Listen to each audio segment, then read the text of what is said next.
Hey, what is going on, everyone? Welcome. Today we're going to be taking a look at using the TI-84 calculator to graph inequalities. So we're going to be looking at, on the yellow practice makes permanent page, question number 4. Because I like this question 1 and 2, it just has a lot of inequalities, so it's a great one to come in here and use for this. Let me go ahead and clear this down here so that you can track down in this section what buttons I'm pressing, or you can see which ones are highlighted red. But let's go ahead and take a look at this one. So first off, we're going to be typing in equations, so we're going to come up here to y equals, hit that. Now you can see I'm already hovering over this. Depending on your calculator, if you have a newer one, what you're going to do is scroll over to where you're highlighting that whole thing and hit enter. For most of you, what's going to happen is if you're on this screen here and you're sitting over this equality sign, you're going to have a little menu pop up down here that gives you the different symbols, and you're going to hit alpha and then whichever one of these is under the symbol you want. But the way it works on this one, come in here. So my first inequality, that's y equals, is y is greater than or equal to 0. So I'm going to scroll down. I'm going to change this to be greater than or equal. We can see the little style thing here is showing that it's going to shade above our line. So enter, enter, good. I've changed this one over. And that one is greater than 0. Type in 0. Next one.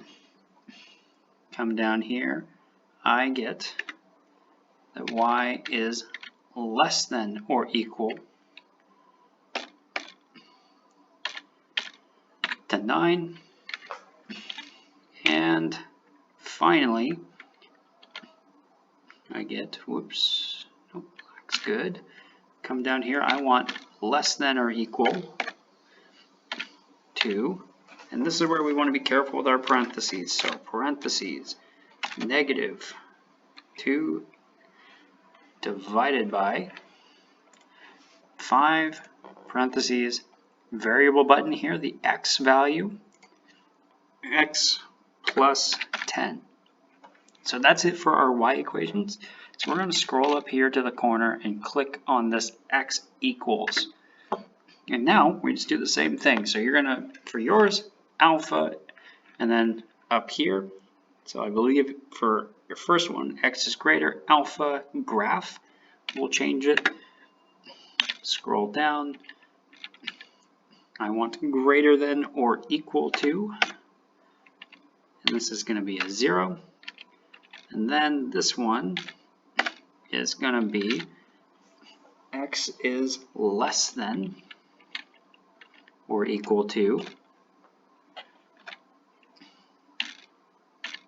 9. So now we've got everything lined up. We've got our equations typed in. If you need help with that, go back, watch the first 3 minutes of this video again, and just follow along as best you can. Now, depending on the situation, we need to change our window. For these problems, when you're looking at it, it's obviously determined you're going to graph these on a 10 by 10 window. So you have 10 in the y, 10 in the x, and negative 10 and negative 10 in the x and y respectively. So what you're going to do is you're just going to come up here, click on zoom, and you're going to hit 6 for Z standard. Whoops, what happened here? So if you get an error like this, this is good to know. I'm happy that this broke actually. Come up here and you're going to hit go to. And the problem is I used a parenthesis that the calculator didn't like apparently. So let's try this again. Zoom 6. What are you doing? Try this. Really common mistake. See how this got shorter? That means that I used this subtraction sign instead, because I was using my keyboard to try to type it. So you always want to be careful. Make sure that when you get an error, diagnose it and see if you can figure it out. Let's try this one more time. All right, good. Now, if you turn in something like this on a test, this is automatically a C. You're not wrong, but it could be a whole lot better. We want to be graphing the section that is shaded the most. Can you tell which one's shaded the most? Probably not. So that's where we want to come here. And on this, so on yours, what you're going to do is you're going to hit alpha y equals. Mine is a little different and it's a kind of annoying thing. I'm going to hit second calc. And if you have a newer calculator that looks like this, great. Otherwise, alpha y equals 1. For me, I have to go second calc over here to my inequality intersection. Now I graph this, and there's my region. So this is what this looks like up here. You should have something like this on your paper that we can see that we're up a ways, off a bit, that it's not quite symmetrical when we're looking at it. So now the question is, okay, how do I find my intersection points? What are the points I care about?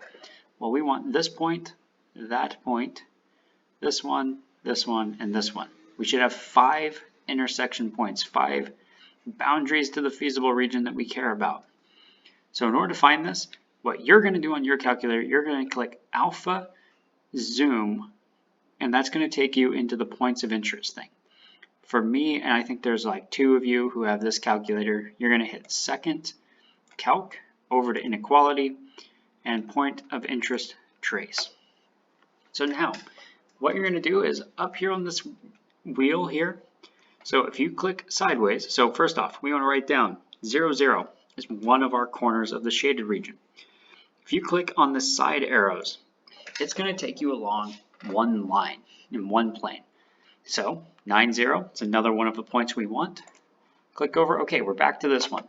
Now what we want to do, we want to click to be on a different line. So what this is doing is taking the side arrows, it's just going to take you along one of the lines. So now click up. So now this is taking me along this red dotted line. So I'm going to click here. I've already got the point 9, 0. So I'm going to click sideways. 9, 9. That is not one of our solutions. I don't care about it. 9, 6.4 is one of the corners. So we want to write that down. Scroll again. Okay, I'm back to 9, 0. I'm done with that line. Click off of it. Okay, so now I'm going up and down this line here, this blue line. So I've already got 0, 0. 0, 9. That's a new one, and it's a corner of my thing. So from here, I can click off. See, okay, that's not one of my points. Click to the next line. And this is my last point that I want here. This 2.5, y is 9. This is your last point. So this is what you're going to do on all of those problems for the yellow packet. Practice makes permanent, and I think it's even more practice with inequalities or something like that. So if you have questions, please come on in. You can ask, comment on this video. I'll be checking in on the comments on this, and let me know what you need help with. If you need help on anything, I'd love to help you. Come in, ask the question, and let me know. So hope you're having a great day, and I will talk to you later.